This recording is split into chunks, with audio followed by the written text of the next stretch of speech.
August 5th, 1192, 1 hour before dawn. You're a Genoese crossbowman in Jaffa, and you decided to take a stroll outside the walls before sunrise.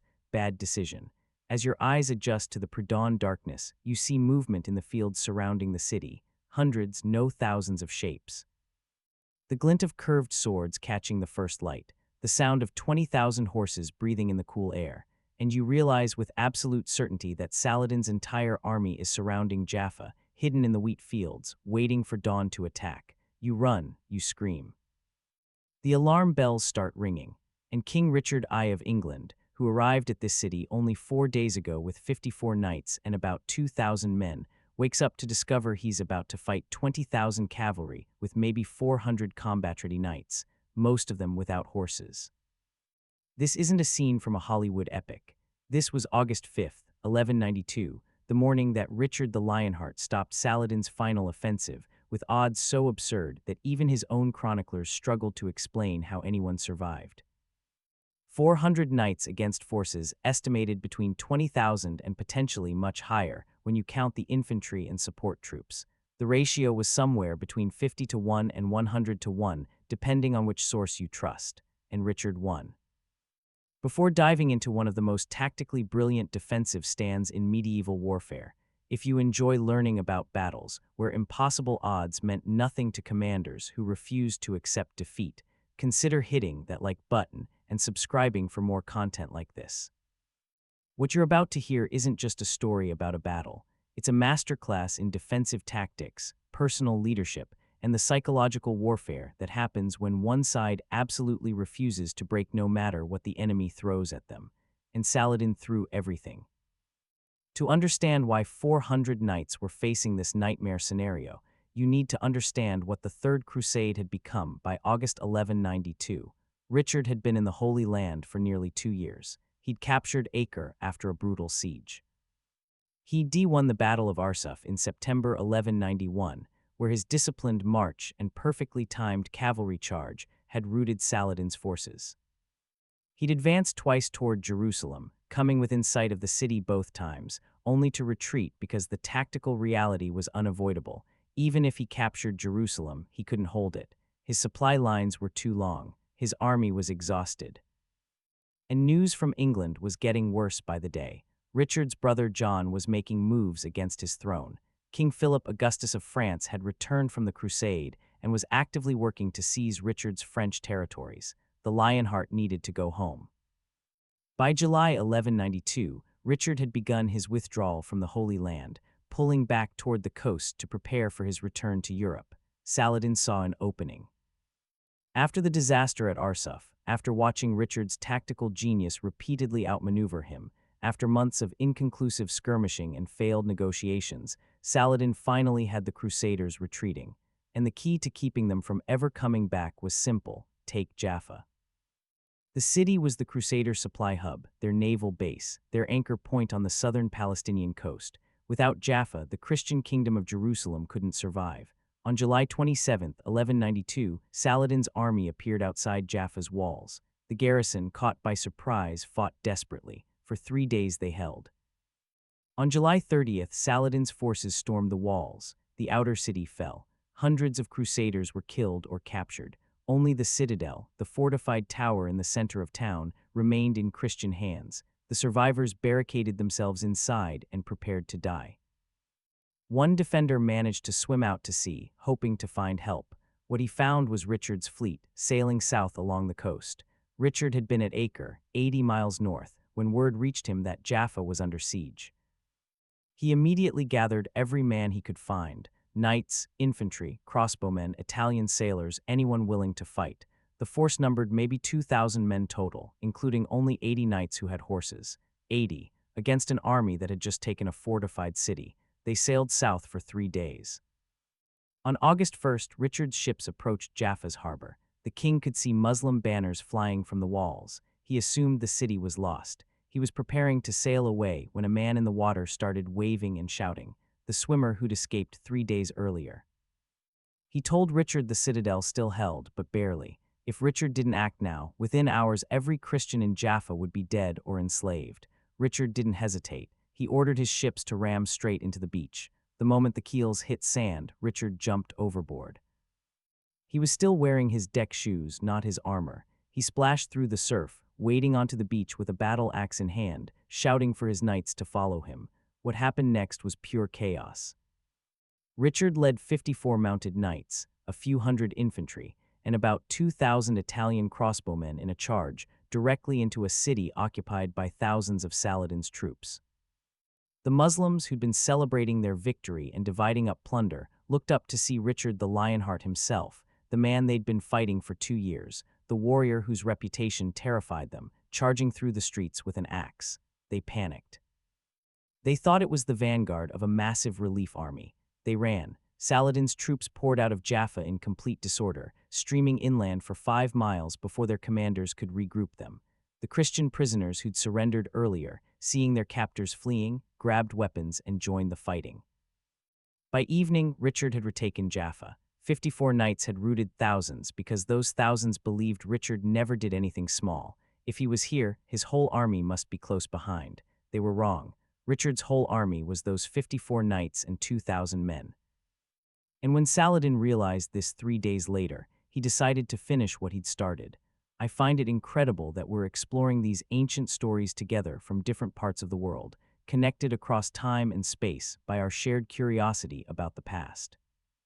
Please comment below to let me know where you're listening from, and if you're enjoying this deep dive into one of medieval Europe's most desperate last stands. August 4th, the day before the battle, Saladin had regrouped his forces. He'd called in reinforcements from Jerusalem and the surrounding garrisons. His army now numbered at least 20,000 cavalry, plus infantry and support troops. Contemporary sources vary wildly on the exact numbers, with some Muslim chroniclers claiming Saladin had over 100,000 men when you counted everyone. The Christian sources tend to be more conservative, usually around 20,000 to 30,000.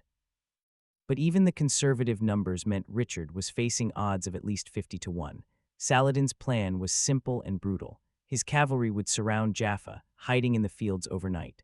At dawn, they would charge from all directions simultaneously, overwhelming the defenders before they could form proper battle lines. It should have worked. It would have worked against almost any other commander. But Richard's army had a Genoese soldier who couldn't sleep and decided to take a pre-dawn walk. When he spotted the hidden cavalry and raised the alarm, Richard had maybe 30 minutes of warning. 30 minutes to organize a defense against an army 50 times larger than his own. Here's where we need to stop and correct a massive misconception about medieval combat.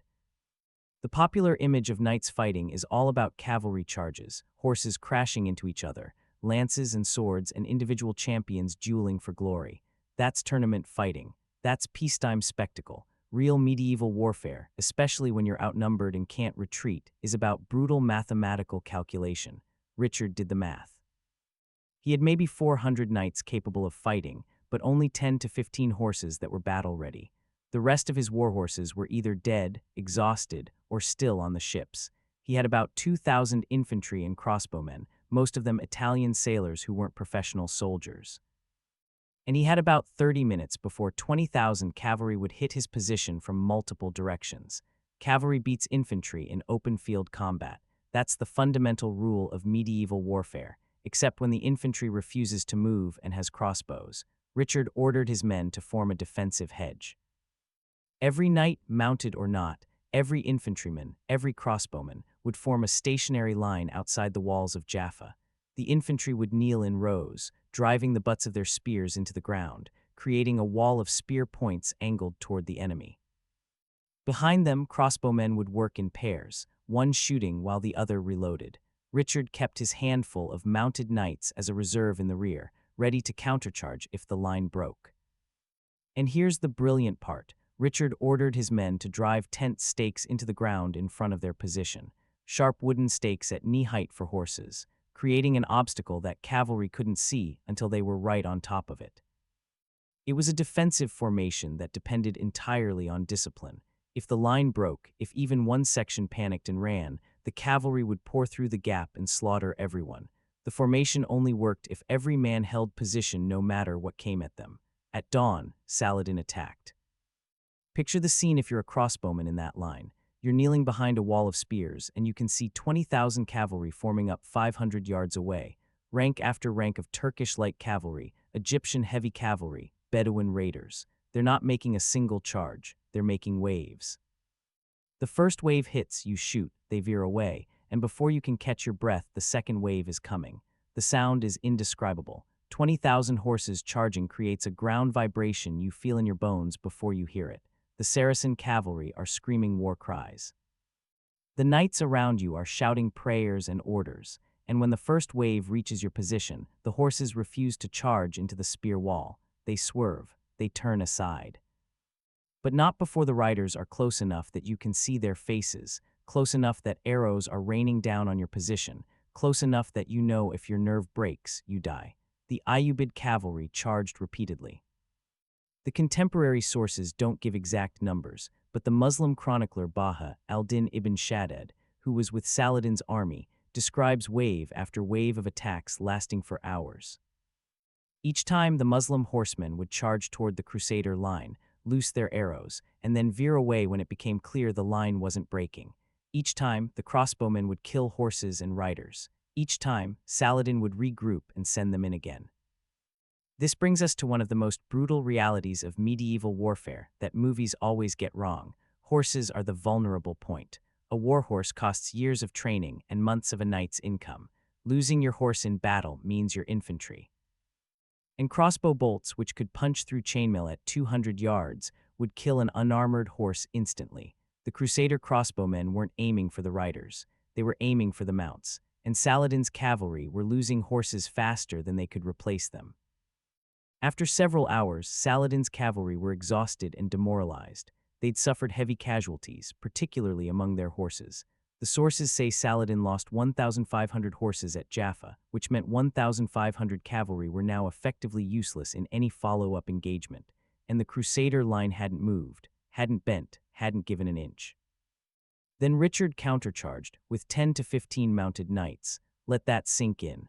After holding off 20,000 cavalry for hours, Richard took his tiny reserve of mounted knights, maybe 15 men total, and charged directly into Saladin's exhausted army.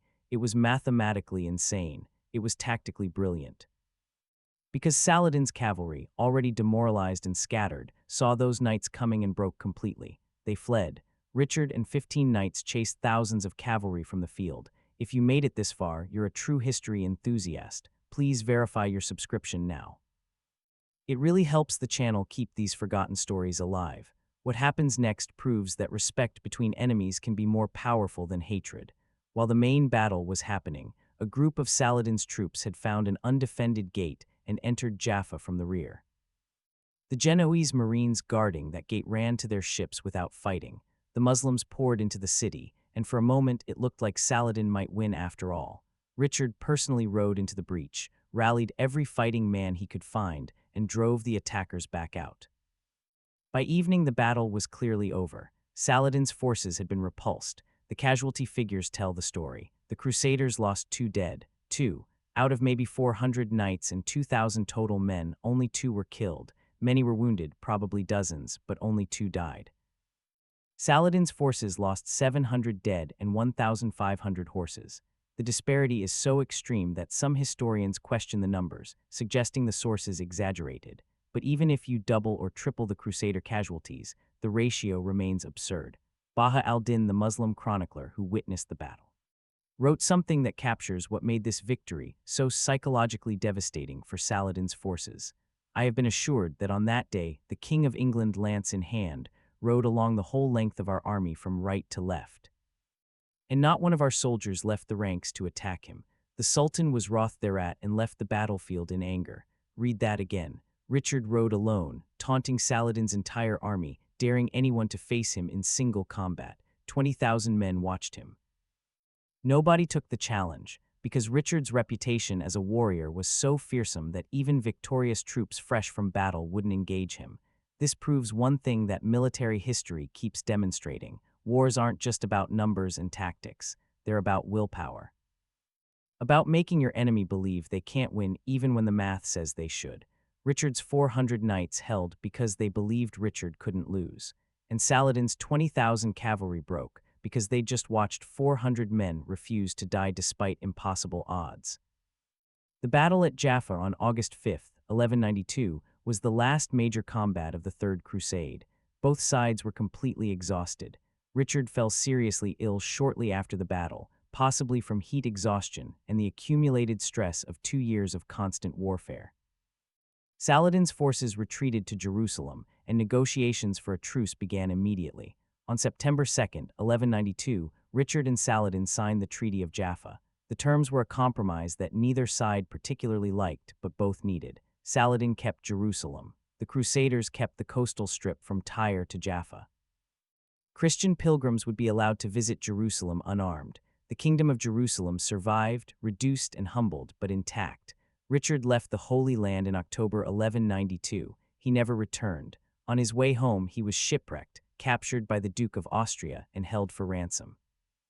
He would spend the rest of his life, another 7 years, fighting wars in France to defend his territories from King Philip Augustus. In 1199, while besieging a minor castle at Chalice in central France, Richard was struck by a crossbow bolt. The wound became infected.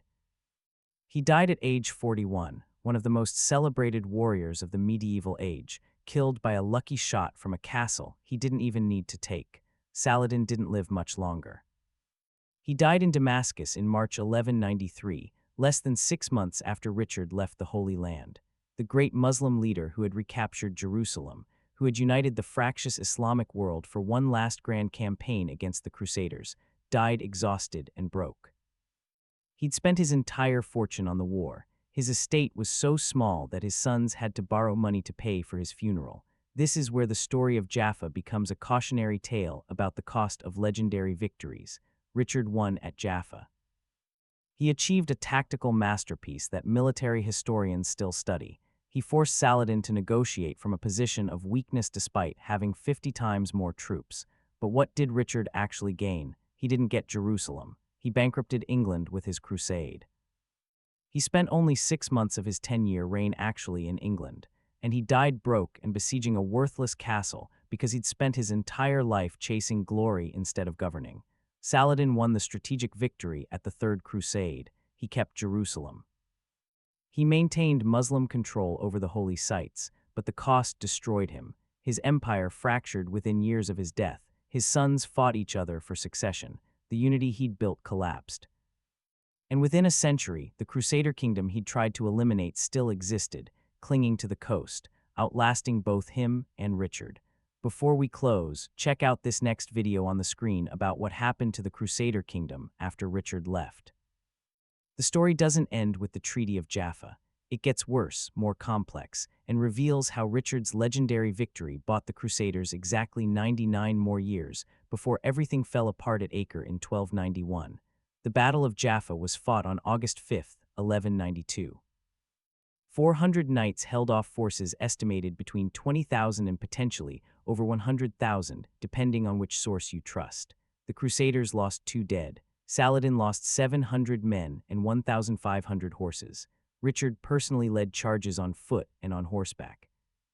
Saladin, watching from a nearby hill, refused to commit himself to combat despite commanding overwhelming numerical superiority.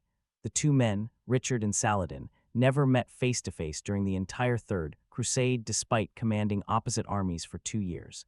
They negotiated through intermediaries. They sent gifts to each other during truces. According to legend, when Richard's horse was killed during one of the battles, Saladin sent him 2 fresh horses because fighting a dismounted enemy wasn't chivalrous. Whether that story is true or propaganda, it captures something real about how these men saw each other. Worthy opponents, not monsters. Consider hitting that like button if you've made it this far through the story of how 400 knights made 20,000 cavalry look helpless, and how the greatest tactical victory of Richard's career ultimately meant nothing because he couldn't hold Jerusalem and couldn't stop fighting long enough to actually rule. Subscribe for more deep dives into battles where brilliant tactics won the day but lost the war, and where legendary warriors discovered that reputation doesn't protect you from crossbow bolts fired by peasants you ignored. Picture this one last time. It's August 5, 1192, and you're King Richard I of England. You're 35 years old, you're standing outside Jaffa with 400 knights. You've just held off an army that outnumbered you 50 to 1, and you forced Saladin to retreat. You're the most feared warrior in Christendom. Your reputation is so terrifying that you rode alone through enemy lines, daring 20,000 men to fight you, and nobody took the challenge. You've achieved a tactical miracle that people will remember for 800 years. And absolutely know, that you're going home without Jerusalem.